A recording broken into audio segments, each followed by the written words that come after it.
အခုလေးတွေအိပ်ပျော်သွားတာအလို့ဖြည်ပြီးမေသူ့ဘေးမှာကိုဖြိုးဝင်ထိုင်လိုက်ချိန်မှာအေကန်းလေးတွေမှာတိတ်ဆိတ်မှုနဲ့အတူနှွေးထွေးတဲ့အေးချမ်းမှုလေးစတင်စိတ်ဝင်လာပါတယ်။ကိုဖြိုးရဲ့ရုတ်တရက်ပြောလိုက်တဲ့စကားကြောင့်မေသူခဏတာကြောင့်အန်းသွားပြီးကိုဖြိုးကိုလှည့်ကြည့်လိုက်ပါတယ်။ကိုဖြိုးရဲ့မြုံဝင်းတွေထဲမှာစိုးရင်ပူပယ်မှုတဲ့အထိုင်မိုင်းပါနေတာကိုမေသူမြင်လိုက်ရပါတယ်။မေသူလေးတော်ပိန်သွားတယ်။အစားမမှန်စားအောင်နော်။အမေကြီးလည်းနေကောင်းသွားမှာပါ။လို့အေးချမ်းတဲ့လီတန်းနဲ့ဆက်ပြောပါတယ်။အဲ့ဒီစကားကမေသူညင်တဲ့ကိုတဲ့တဲ့ဒိုးဝင်သွားသလိုခံစားလိုက်ရပါတယ်။ဟုတ်ပါတယ်။ပြီးခဲ့တဲ့လတွေကမေသူ့အတွက်တကယ့်ကိုပင်ပန်းစီးရခဲ့တဲ့ကာလတွေပါ။အမေကြီးရဲ့ယောဂဝေဒနာကိုမြင်နေရတာရောစီးပွားဝါခရရှာဖွေရတာရောပြီးတော့အမေကြီးကိုပြုစုဆောင်ရှောက်ရတာရောဒါတွေအားလုံးကမေသူ့ကိုစိတ်ရောလူပါနှုံးချစေခဲ့ပါတယ်။ကိုလေးချင်းလဲတော်တော်ကြသွားတာကိုမေသူကိုယ်တိုင်လဲသတိထားမိပါတယ်။ဟုတ်တယ်ကိုဖြိုးဒီကြားရဲ့အလုပ်တွေရောအမေကြီးကျမ်းမာရေးရောအားလုံးစိတ်ပူနေရတာနဲ့အစာလဲတိမဝင်ဘူးလို့မေသူကတိုးတိုးလေးပြန်ဖြေပါတယ်။ကိုဖြိုးကမေသူကိုဂယုတစိုက်ကြည့်ပြီးကျွန်တော်နားလဲပါတယ်မေသူဒါပေမဲ့မေသူကိုယ်တိုင်လဲကျမ်းမာမှအမေကြီးကိုကောင်းကောင်းပြုစုနိုင်မှာပေါ့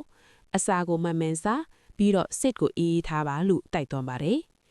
အဲ့ဒီငနေခင်းကစပြီးမေသူနဲ့ကိုဖြိုးကြားမှာစကားတွေပိုပြောဖြစ်လာပါတယ်။ကိုဖြိုးကအမေကြီးအသက်ဆေးဝယ်ပေးုံပင်မကပဲမေသူကိုလေအစားအသောက်တွေယူလာပေးတာအိမ်လုပ်တွေကူညီပေးတာတွေလုပ်ပေးလာပါတယ်။ကိုဖြိုးရဲ့ကျဉ်းနာမှုနဲ့စေတနာကိုမြင်ပြီးမေသူရင်ထဲမှာလှုပ်ခတ်မှုလေးတစ်ခုစတင်ဖြစ်ပေါ်လာပါတယ်။ကိုဖြိုးရဲ့အကြောင်းကိုလေမေသူပူတိခွင့်ရလာပါတယ်။ကိုဖြိုးကနေခန်းနေရန်ကုန်ကိုလာရတဲ့အကြောင်းရင်းသူ့ရဲ့ရည်မှန်းချက်တွေပြီးတော့သူ့မိသားစုအကြောင်းတွေကိုပါဖွင့်ဟပြောပြပါတယ်။မေသူကလေသူမရဲ့အလုပ်အကောင်နဲ့မိခင်အပေါ်ထားတဲ့တန်ရောစင်အကြောင်းတွေကိုပြောပြပါတယ်။မေသူရဲ့အကြောင်းတွေကိုကိုဖြိုးနားထောင်နေတဲ့ပုံစံကိုကြည့်ပြီးမေသူရင်ထဲမှာပို့ပြီးတော့ကြည်နူးမှုတွေတိုးပွားလာပါတယ်။ကိုဖြိုးကမေသူစကားကိုဂယုတစိုက်နားထောင်ရုံတင်မကပဲမေသူကိုအားပေးစကားတွေပြောတာမေသူကိုကာကွယ်ဆောင်ရှောက်ခြင်းတဲ့စိတ်တွေပြသတာတွေလုပ်ပေးပါတယ်။ဒီလိုနဲ့နှစ်ယောက်ကြာမှာနားလည်မှုတွေပိုရှိလာပြီးမမျော်လင့်မဲ့တန်ရိုးစီလေးတစ်ခုစတင်ပွင့်လန်းလာပါတယ်။ကိုဖြိုးကိုအားကိုးရာတစ်ခုဖြစ်စတင်မြင်လာတယ်လို့ကိုဖြိုးကလည်းမေသူကိုကာကွယ်ဆောင်ရှောက်ခြင်းတဲ့စိတ်တွေတိုးပွားလာပါတယ်။သူတို့နှစ်ယောက်ရဲ့ကဘာငယ်လေးထဲမှာအမေကြီးရဲ့ကျမ်းမာရေးပြန်လည်ကောင်းမွန်လာမှုကိုမျှော်လင့်ရင်အချင်းနဲ့နားလည်မှုတွေတဖြည်းဖြည်းတည်ဆောက်နေကြပါတယ်။ညနေခင်းတစ်ခုမှာမေသူကူညီပေးနေတဲ့ကိုဖြိုးကိုကြည့်ပြီးကိုဖြိုးကလေအမေကြီးကိုဒီလောက်ဂယူးဆိုင်တာမြင်ကိုဖြိုးရဲ့အနာဂတ်ဇနီးလောင်းကတိတ်ကန်ကောင်းမှာပါပဲနော်လို့စနောက်တလူလူအတီလိုလိုနဲ့စကားဆလိုက်ပါတယ်။ကိုဖြိုးကရေမောပြီးကျွန်တော်ကိုအဲ့ဒီလောက်ထိအမွှန်းတင်မနေပါနဲ့မေသူရဲ့ကျွန်တော်ကလေအမေကြီးကိုကို့အမေအရင်လိုသဘောထားလို့အခုလိုလုပ်ပေးတာပါလို့ပြန်ဖြေပါတယ်။မေသူကကိုဖြိုးကိုအကြာကြီးစိုက်ကြည့်ပြီးဒါဆိုကိုဖြိုးကကျမကိုတော့ညီမအရင်လိုသဘောထားတာလားဟင်လို့မေးလိုက်ပါတယ်။ကိုဖြိုးကခဏတာတိတ်ဆိတ်သွားပြီးမေသူကိုပြန်ကြည့်က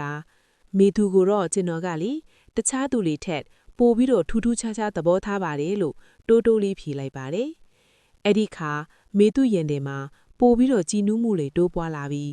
ကိုဖြိုးကကျမအပေါ်တလောက်ကောင်းတာကိုမြင်ရင်လေတခါတလေကျမလည်းကိုဖြိုးရဲ့အနာဂတ်ဇနီးလောင်းဖြစ်ချင်မိတယ်လို့ဖွင့်ထားပြောလိုက်ပါတယ်။ကိုဖြိုးကမေသူစကားကိုကြားပြီးရင်ခုန်တောင်းတွေမြင်လာပြီးမေသူအဲ့ဒီလိုပြောတာကျွန်တော်သိဝမ်းထားတာတဲ့ကျွန်တော်ကလည်းမေသူကိုတခြားသူတွေထက်ပိုပြီးတော့ထူးထူးခြားခြားသဘောထားပါရဲ့ကျွန်တော်တို့နှစ်ယောက်အတူတူရှိနေရင်သိပြောဖို့ကောင်းမှာပဲနော်လို့ပြန်ပြောလိုက်ပါရဲ့အဲ့ဒီခါမေသူကကိုဖြိုးကိုနှွေးထွေးစွာပွေဟက်လိုက်ပြီးဟုတ်တယ်ကိုဖြိုးကျမတို့နှစ်ယောက်အတူတူအမေကြီးကိုပြုစုစောင့်ရှောက်ကြမယ်နော်လို့ပြောလိုက်ပါတယ်ကိုဖြိုးကမေသူကိုနှွေးထွေးစွာပြန်လေပွေဟက်လိုက်ပြီးဟုတ်တယ်မေသူကျွန်တော်တို့နှစ်ယောက်အတူတူအမေကြီးကိုပြုစုစောင့်ရှောက်ကြမယ်ကျွန်တော်တို့နှစ်ယောက်အတူတူပျော်ရွှင်စရာကောင်းတဲ့မိသားစုလေးတည်ဆောက်ကြမယ်နော်လို့ပြောလိုက်ပါတယ်သူတို့နှစ်ယောက်ရဲ့ကဘာငယ်လေးထဲမှာအမေကြီးရဲ့ကျမ်းမာရေးပြန်လည်ကောင်းမွန်လာမှုကိုမျှော်လင့်ရင်အချစ်နဲ့နားလည်မှုတွေတဖြည်းဖြည်းတည်ဆောက်နေကြပါတယ်